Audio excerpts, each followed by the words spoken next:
IPS madam जिस रिक्शे पर बैठकर बनारस में घूम रही थी, वह निकला उनका ही पति। दोस्तों, बनारस की सुबह हमेशा की तरह सुकून से भरी हुई थी। उसी सुबह एक सरकारी गाड़ी आकर रुकी। गाड़ी का दरवाजा खुला और बाहर उतरी आईपीएस आरती शर्मा।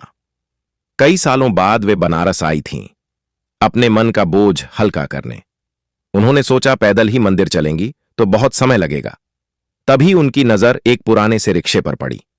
रिक्शा चलाने वाला आदमी करीब 45 साल का था। आरती शर्मा ने हाथ उठाकर उसे बुलाया। भैया, मंदिर तक चलोगे? जी मैडम, बैठिए। आरती शर्मा रिक्शे पर बैठ गईं। कुछ देर तक दोनों खामोश रहे। फिर आरती शर्मा ने पूछा, तुम रोज यहीं रिक्शा चलाते हो? वह बोला, हां मैडम, कई साल हो गए। उसके जवाब में कोई शिकायत नहीं थी, न दुखों की लंबी कहानी, न मजबूरी का रोना। यहीं आरती शर्मा को अजीब सा लगा। वे बाहर देखने लगीं, मगर उनका दिल कहीं और भटक गया था। बार बार महसूस हो रहा था जैसे ये आवाज उन्होंने पहले भी सुनी हो, बहुत करीब से। अचानक आगे भीड़ बढ़ गई। रिक्शा चालक ने रिक्शा रोक दिया। मैडम, थोड़ा पैदल चल लें। आरती शर्मा नीचे उतरीं। 2-4 कदम चलीं। तभी पहली बार उन्होंने उस आदमी के चेहरे को ध्यान से देखा और उसी पल उनका दिल जोर से धड़क उठा। नहीं, यह मुमकिन नहीं है, उन्होंने खुद से कहा। इतने सालों में इंसान बदल जाता है, वक्त सब कुछ बदल देता है। शायद ये बस एक भ्रम हो। वे फिर रिक्शे पर बैठ गईं। थोड़ी देर बाद उन्होंने पूछा, तुम्हारा नाम क्या है? रिक्शा चालक कुछ पल चुप रहा, फिर बोला, मनोज शर्मा। यह नाम सुनते ही आरती शर्मा के होश उड़ गए। वही नाम जिसे उन्होंने सालों से अपने सीने में दफन कर रखा था। किसी तरह खुद को संभालते हुए पूछा, कहां के रहने वाले हो? मनोज ने कहा, पहले शहर में रहता था मैडम, अब यहीं हूं। उसके जवाब छोटे थे, मगर हर शब्द के पीछे एक अधूरी कहानी छुपी थी। अब उन्हें यकीन होने लगा था, यह कोई इत्तेफाक नहीं है, यह वही इंसान हो सकता है जिसे उन्होंने सालों पहले खो दिया था। लेकिन इतनी बड़ी सच्चाई को मानना आसान नहीं था। मंदिर के पास आकर रिक्शा रुका। मनोज नीचे उतरा और बोला, मैडम, मंदिर आ गया। आरती उतरते वक्त कुछ पल उसे देखती रही। मनोज ने किराए के लिए हाथ बढ़ाया। पैसे देते हुए आरती शर्मा ने पूछा, तुम यहां अकेले रहते हो? मनोज बोला, हां मैडम, अकेला ही हूं। वह कुछ और पूछना चाहती थी, बहुत कुछ, लेकिन तभी मंदिर की घंटियां तेज बज उठीं। भीड़ दर्शन के लिए आगे बढ़ने लगी। मनोज शर्मा ने कहा, मैडम, मैं चलता हूं। और वह रिक्शा खींचते हुए आगे बढ़ गया। लेकिन आरती शर्मा वहीं की वहीं खड़ी रह गईं। आज उनका मन भगवान के दर्शन में नहीं था। उनका दिल उस रिक्शा चालक के पीछे चला गया था, जिसे उन्होंने एक साधारण आदमी समझकर रिक्शे पर बैठकर सफर किया था। वह शायद उनका ही अतीत था, उनका ही खोया हुआ रिश्ता था। दर्शन के बाद वह बाहर आईं और मंदिर के एक कोने में बैठ गईं। दिल सवालों से भरा हुआ था। अगर वह आदमी वही मनोज है तो यहां कैसे पहुंचा? इतने सालों तक कहां रहा? और सबसे बड़ा सवाल, उसने कभी उनसे मिलने की कोशिश क्यों नहीं की? दिल में हल्का सा गुस्सा भी था, लेकिन उससे कहीं ज्यादा एक अनजानी चिंता। कुछ देर बाद उन्होंने अपने सुरक्षा कर्मी को बुलाया और कहा, उस रिक्शा वाले को ढूंढ कर ले आओ। ज्यादा वक्त नहीं लगा। मनोज शर्मा मंदिर के पास ही एक पुराने पेड़ के नीचे बैठा मिला। शायद रोज की तरह भक्तों के बाहर निकलने का इंतजार कर रहा था। जब उसे बुलाया गया तो वह थोड़ा घबरा गया। उसे लगा शायद कोई शिकायत हो गई है। उसने सिर झुकाकर कहा, मैडम, कोई गलती हो गई क्या? आरती शर्मा ने पहली बार उसके सामने अपनी आवाज नरम रखी। नहीं, कोई गलती नहीं है, बस तुमसे कुछ बात करनी है। मनोज सोच भी नहीं सकता था कि इतनी बड़ी अफसर उसके साथ यूं बैठकर बात करेंगी। दोनों पास की सीढ़ियों पर बैठ गए। कुछ पल खामोशी रही। फिर आरती शर्मा ने धीरे से पूछा, तुम यहां कब से हो? लगभग 7 साल हो गए मैडम। 7 साल। यह सुनते ही आरती शर्मा की आंखें भर आईं। ठीक वही वक्त जब मनोज अचानक उनकी जिंदगी से गायब हो गया था। उन्होंने खुद को संभालते हुए पूछा, इससे पहले क्या करते थे? जो सामने आ गया वही करता रहा मैडम। जवाब छोटा था, लेकिन दर्द बहुत बड़ा। अब आरती शर्मा का दिल मान चुका था, सामने बैठा आदमी वही मनोज है, उनका पति। लेकिन वह चाहती थीं कि सच्चाई उसके मुंह से निकले। उन्होंने सीधा सवाल किया, मनोज, तुम भागे क्यों थे? यह सुनते ही मनोज जैसे पत्थर का हो गया। उसने इधर उधर देखा, जैसे कोई सुन तो नहीं रहा। मैडम, मैं भागा नहीं था, मुझे मजबूर किया गया था। किसने मजबूर किया और क्यों? जब आप आईपीएस बनी थीं, तब आपने बहुत लोगों के खिलाफ कार्रवाई की थी। कई लोगों का धंधा बंद हो गया था। वो लोग आपसे बदला लेना चाहते थे। उन्होंने मुझे निशाना बनाया। कहा गया कि मैं आपका नाम लेकर लोगों से पैसे मांगता हूं। फर्जी शिकायतें करवाई गईं, नकली वीडियो और फोटो बनाए गए। धीरे धीरे बात फैल गई कि आईपीएस का पति ही ठीक आदमी नहीं है। लेकिन तुमने मुझे बताया क्यों नहीं? बताने आया था मैडम, मगर आपके ऑफिस के कुछ लोगों ने कहा अगर मैं आपके पास आया तो मामला और बिगड़ जाएगा। कहा गया आपकी नौकरी खतरे में पड़ जाएगी। मैं डर गया। मैंने सोचा अगर मैं दूर चला जाऊं तो शायद आपकी इज्जत बच जाए। तो तुम सब कुछ छोड़कर चले गए? मनोज ने सिर हाँ में हिला दिया। मेरे पास न घर था न पहचान। जहां गया लोग कहते आईपीएस का पति है, जरूर गड़बड़ करेगा। आखिरकार बनारस आ गया। यहां किसी ने सवाल नहीं किए, बस यही कहा मेहनत करो, पेट भर लो। उसकी बातें सुनते सुनते आरती शर्मा की आंखें नम हो गईं। कुछ पल की खामोशी के बाद उन्होंने आखिरी सवाल किया, और तुमने कभी मुझसे मिलने की कोशिश नहीं की? रोज मन करता था आपसे मिलने का, लेकिन डर लगता था मैडम। सोचता था कहीं मेरी वजह से आपको फिर से नुकसान ना हो जाए। यहां आकर बस भगवान के सहारे जीने लगा। मनोज, तुमने बहुत बड़ा त्याग किया है, मगर अब चुप रहने का वक्त खत्म हो गया है। मनोज घबरा गया। मैडम, मैं नहीं चाहता कि आप फिर किसी मुसीबत में पड़ें। आरती शर्मा ने पहली बार पूरे यकीन के साथ कहा, अब मैं अकेली नहीं हूं, और जिन लोगों ने यह सब किया है उन्हें उनकी सजा जरूर मिलेगी। यह सुनकर मनोज की आंखों में डर और उम्मीद दोनों एक साथ उतर आए। क्या सच में अब कुछ बदल सकता है? अब सच्चाई बाहर आएगी। जो लोग समझते थे कि तुम्हें तोड़कर मुझे भी तोड़ देंगे, वो बहुत गलत थे। उसी रात आरती शर्मा ने उससे साफ कहा, अभी किसी को कुछ नहीं बताना है। अभी तुम सिर्फ मनोज नहीं हो, तुम मेरे पति हो। लेकिन दुनिया के लिए फिलहाल तुम वही रहोगे जो आज हो। हर कदम सोच समझकर उठाना होगा। अगली सुबह बहुत जल्दी आरती शर्मा की नींद खुल गई। मंदिरों के कपाट खुल रहे थे, साधु संत गंगा स्नान को जा रहे थे। बनारस की हवा में वही पुरानी शांति थी, लेकिन उनके दिल में अब तूफान उठ चुका था। उन्होंने अपने सुरक्षाकर्मी को बुलाया और साफ निर्देश दिए, मनोज को चुपचाप सरकारी गेस्ट हाउस ले आओ, बिना किसी शोर के, बिना किसी सवाल के। जब मनोज गेस्ट हाउस पहुंचा तो उसका दिल तेज धड़क रहा था। सालों बाद किसी सरकारी इमारत में कदम रखते ही पुराने जख्म जाग उठे।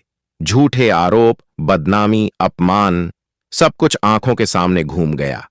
उसने घबराकर पूछा, मैडम, अगर किसी ने मुझे पहचान लिया तो? आरती शर्मा ने पूरे भरोसे से कहा, कोई नहीं पहचानेगा, और अगर पहचान भी लिया तो अब डरने की जरूरत नहीं है। कमरे में बैठकर आरती शर्मा ने एक एक बात फिर से पूछी। शुरुआत से बताओ, कौन कौन लोग थे? किसने क्या किया? एक भी बात मत छुपाना। मनोज ने गहरी सांस ली और बोलना शुरू किया। सब कुछ तब बिगड़ना शुरू हुआ जब आपने उस बड़े जमीन घोटाले पर कार्रवाई की थी। कई बड़े लोग पकड़े गए थे। आपके ऑफिस के कुछ लोग अचानक बदलने लगे। उसने बताया कैसे एक दिन कुछ लोग उसके पास आए और बोले, तुम आईपीएस के पति हो, लोगों की मदद करनी चाहिए। जब मैंने मना किया, उसी दिन से मेरे खिलाफ बातें फैलनी शुरू हो गईं। फिर मनोज ने कहा, एक दिन मुझसे कहा गया कि आप पर ऊपर से दबाव है। अगर मैं चुपचाप दूर चला जाऊं तो सब शांत हो जाएगा। थोड़ी देर की खामोशी के बाद मनोज ने एक नाम लिया, आपका पीए सुधीर वर्मा। सुधीर वर्मा, वही इंसान जिस पर आरती शर्मा ने आंख बंद करके भरोसा किया था। आरती शर्मा ने फौरन अपना लैपटॉप और फाइलें मंगवाईं। पुराने मामलों को खोलकर देखने लगीं। मनोज जो जो बता रहा था, हर बात फाइलों से मेल खा रही थी। जिन दिनों मनोज पर इल्जाम लगे थे, उन्हीं दिनों कई बड़े मामलों की जांच जानबूझकर धीमी कर दी गई थी। मैं बस यही चाहता था कि आप सुरक्षित रहें, मैडम। उसी दिन आरती शर्मा ने अपने सबसे भरोसेमंद अफसर को फोन किया। मुझे 7 साल पुराने कुछ केस की पूरी फाइलें चाहिए, बिना किसी को बताए। शाम होते होते वे फाइलें उनके सामने थीं और हर पन्ने के साथ सच्चाई अब और साफ होती जा रही थी। तारीखों में हेरफेर था और सबसे चौंकाने वाली बात, कुछ अहम दस्तावेजों पर सुधीर वर्मा के दस्तखत साफ नजर आ रहे थे। अब आरती शर्मा को पूरा यकीन हो चुका था। ये कोई छोटी चाल नहीं थी, ये एक गहरी सोची समझी साजिश थी। रात को मनोज ने डरते डरते पूछा, मैडम, अगर आपने यह मामला उठाया तो बहुत लोग आपके खिलाफ खड़े हो जाएंगे। आरती ने कहा, अगर पुलिस डरने लगे तो अपराधी बेखौफ हो जाते हैं। अब ऐसा नहीं होगा। उन्होंने तय कर लिया था, जल्दबाजी नहीं, पहले सबूत मजबूत होंगे फिर कार्रवाई। मनोज को फिलहाल वहीं सुरक्षित रहने को कहा गया। उस रात मनोज देर तक सो नहीं पाया। बरसों बाद पहली बार उसे महसूस हुआ कि उसका दर्द सुना गया है, समझा गया है। दूसरी तरफ आरती शर्मा खिड़की के पास खड़ी थीं। अब उनकी लड़ाई सिर्फ अपने पति के लिए नहीं है, बल्कि हर उस बेगुनाह के लिए है जिसे ताकतवर लोग कुचल देते हैं। अगली सुबह उन्होंने मनोज से कहा, अब हर कदम सोच समझ कर उठेगा, जो भी होगा सबूत के साथ होगा। मैडम, मुझे आपके फैसले पर पूरा भरोसा है। उसी दिन आरती शर्मा बनारस से सीधे अपने कार्यक्षेत्र के लिए रवाना हो गईं। ऑफिस पहुंचते ही उन्होंने अपने सबसे भरोसेमंद इंस्पेक्टर को बुलाया। मुझे 7 साल पुराने 3 मामलों की पूरी फाइल चाहिए, बिना किसी को बताए। इंस्पेक्टर ने हैरानी से देखा मगर सवाल नहीं किया। जी मैडम। फाइलें आईं तो आरती शर्मा ने एक एक कागज ध्यान से पढ़ा। तारीखें, बयान, गवाह, सब कुछ धीरे धीरे एक तस्वीर बना रहा था। जिन गवाहों ने मनोज के खिलाफ बयान दिए थे वे सब एक ही इलाके से थे। कई बयान बिल्कुल एक जैसे शब्दों में लिखे गए थे। आरती शर्मा ने फाइल बंद की और गहरी सांस ली, यानी सच जानबूझकर दबाया गया था। इसके बाद कॉल रिकॉर्ड निकलवाए गए। जिन नंबरों से मनोज को धमकियां दी गई थीं वे सभी एक ही दायरे में घूम रहे थे। कुछ नंबर एक बड़े व्यापारी के ऑफिस से जुड़े थे तो कुछ एक वरिष्ठ अधिकारी के निजी फोन से। अब शक यकीन में बदल चुका था। अगला नाम था सुधीर वर्मा। शाम को सुधीर वर्मा को ऑफिस बुलाया गया। वह अंदर आया तो चेहरे पर बनावटी मुस्कान थी। मैडम, आपने याद किया? आरती शर्मा ने बिना मुस्कुराए कहा, हां, बैठो। फिर सीधे सवाल किया, सुधीर वर्मा, 7 साल पहले मनोज शर्मा के खिलाफ जो शिकायतें आई थीं उनमें तुम्हारी क्या भूमिका थी? सुधीर ने बचाव की कोशिश की। मैडम, मैं तो सिर्फ आदेश मान रहा था। किसके आदेश? ऊपर से दबाव था मैडम। ऊपर कौन? सुधीर चुप रहा। आरती शर्मा ने सख्ती से कहा, अगर सच नहीं बताया तो यही खामोशी तुम्हें जेल पहुंचाएगी। मैडम, बड़े लोग थे, एक वरिष्ठ अधिकारी और एक बड़ा व्यापारी। उन्होंने कहा था अगर मनोज शर्मा हट जाएगा तो आप कमजोर पड़ जाएंगी। आरती शर्मा ने तुरंत आदेश दिया, सुधीर वर्मा को निलंबित किया जाए और हिरासत में लिया जाए। अगले 2 दिनों में जांच और तेज हो गई। व्यापारी राकेश गुप्ता के ठिकानों पर छापे पड़े। नकद पैसा, फर्जी कागजात और रिश्वत के ठोस सबूत मिले। राकेश गुप्ता को हिरासत में ले लिया गया। फिर नंबर आया वरिष्ठ अधिकारी सोनू सिंह का। सोनू सिंह ने बचने की बहुत कोशिश की, फोन किए, दबाव डलवाया, लेकिन इस बार आरती शर्मा पीछे हटने वाली नहीं थीं। सबूत इतने मजबूत थे कि अब बचने का कोई रास्ता नहीं बचा था। सोनू सिंह को भी निलंबित कर गिरफ्तार कर लिया गया। जब यह खबर मनोज तक पहुंची तो वह देर तक खामोश बैठा रहा, जैसे यकीन ही न हो रहा हो। फिर उसने पूछा, मैडम, क्या सच में यह सब हो रहा है? हां मनोज, अब सच सामने आ रहा है। जांच जैसे जैसे आगे बढ़ी वैसे वैसे और चेहरे सामने आने लगे। आरती शर्मा ने एक पूरी सूची तैयार की। जो भी इस खेल में शामिल है कोई भी बचने वाला नहीं है। इस दौरान मनोज को पूरी सुरक्षा में रखा गया। एक दिन आरती शर्मा ने उससे कहा, अब तुम्हें कहीं छुपने की जरूरत नहीं है। फिर हल्की मुस्कान के साथ बोली, अब वक्त आ गया है कि तुम मेरे साथ घर चलो। मनोज की आंखें भर आईं। लोग क्या कहेंगे? उसने डरते हुए पूछा। आरती शर्मा ने कहा, लोग बहुत कुछ कह चुके हैं, अब सच्चाई बोलेगी। अगले ही दिन आरती शर्मा ने ऑफिस में एक लंबी मीटिंग बुलाई। उस कमरे में वही अफसर बैठे थे जिन पर उन्हें पूरा भरोसा था। उन्होंने गंभीर आवाज में कहा, यह मामला सिर्फ मेरे पति का नहीं है, यह उस सिस्टम की सच्चाई है जहां ताकतवर लोग अपने फायदे के लिए किसी भी बेगुनाह को कुचल देते हैं। आज अगर मनोज शर्मा को इंसाफ नहीं मिला तो कल कोई और मनोज होगा। अब साजिश की हर परत खुल चुकी थी। इसके बाद बारी आई बड़े व्यापारी राकेश गुप्ता की। जब उसे आमने सामने बैठाकर पूछताछ की गई तो पहले वह अकड़ दिखाने लगा। मैं शहर का इज्जतदार आदमी हूं, आप लोग मेरा कुछ नहीं बिगाड़ सकते। आरती शर्मा ने सीधे जवाब दिया, इज्जत झूठ से नहीं चलती, इज्जत सच से चलती है। जब उसके सामने बैंक खातों की डिटेल, कॉल रिकॉर्ड और फर्जी लेन देन के सबूत रखे गए तो उसकी आवाज खुद ब खुद धीमी पड़ गई। आखिरकार उसने सिर झुका लिया। हां, मैंने पैसे दिए थे। आपकी सख्ती से मेरा धंधा बंद हो रहा था।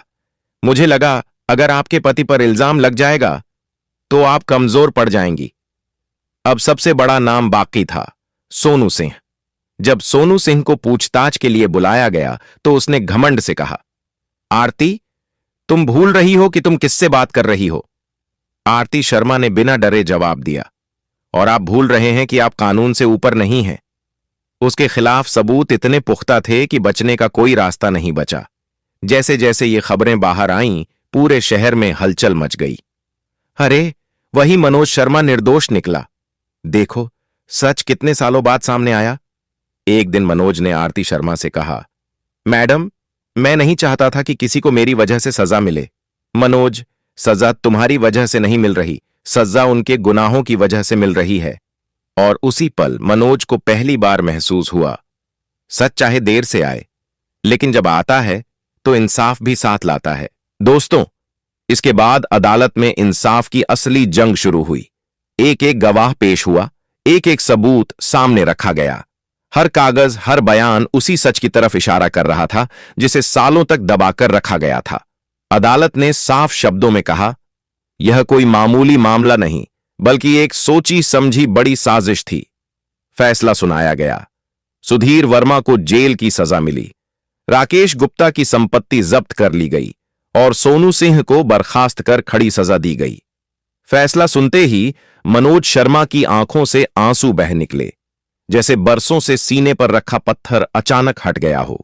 आरती शर्मा ने उसी पल उसका हाथ थाम लिया और कहा, अब तुम्हें छुपने की जरूरत नहीं है। जब दोनों अदालत से बाहर साथ साथ निकले तो वहां मीडिया के कैमरे थे, लोगों की भीड़ थी, सवालों की बौछार थी।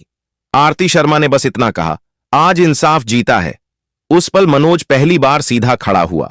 वह अब सिर्फ एक रिक्शा चलाने वाला नहीं था, वह एक ऐसा इंसान था जिसने चुपचाप सब सहा और आखिरकार सच के साथ खड़ा रहा। दोस्तों, अदालत का फैसला आने के बाद कुछ दिनों तक शहर में अजीब सी खामोशी छाई रही। जो लोग कल तक बहुत ताकतवर समझे जाते थे, आज सलाखों के पीछे थे। लेकिन इन सब से कहीं बड़ा बदलाव मनोज शर्मा की जिंदगी में आया था। सालों बाद वह पहली बार बिना डर के घर से बाहर निकला। अब रास्ता बदलने की जरूरत नहीं थी। अब कोई उसे शक की नजर से नहीं देखता था, लोग सम्मान से देखते थे। एक दिन आरती शर्मा ने मनोज से कहा, अब तुम हमेशा के लिए मेरे साथ घर चलोगे। मनोज थोड़ा घबरा गया। मैडम, इतने सालों बाद लोग बातें करेंगे। आरती शर्मा मुस्कुराईं और बहुत सादे शब्दों में बोली, लोग पहले भी बहुत बातें कर चुके हैं, अब हम सच के साथ चलेंगे। उसी दिन आरती शर्मा अपने पति मनोज को अपने सरकारी आवास पर ले आईं। गेट पर खड़े संतरी ने सैल्यूट किया। यह वही जगह थी जिसे वह कभी बिना कुछ कहे छोड़कर चला गया था। आरती शर्मा ने उसका हाथ कसकर पकड़ा। अब यह घर तुम्हारा भी है, डरने की कोई जरूरत नहीं। घर के अंदर कदम रखते ही मनोज की आंखें भर आईं। कुछ दिन बाद आरती शर्मा ने एक छोटा सा आयोजन रखा। केवल वही लोग थे जो हर हाल में उनके साथ खड़े रहे थे। सबके सामने आरती शर्मा ने कहा, आज मैं सिर्फ एक आईपीएस अफसर नहीं बोल रही हूं, आज मैं एक पत्नी होकर बोल रही हूं।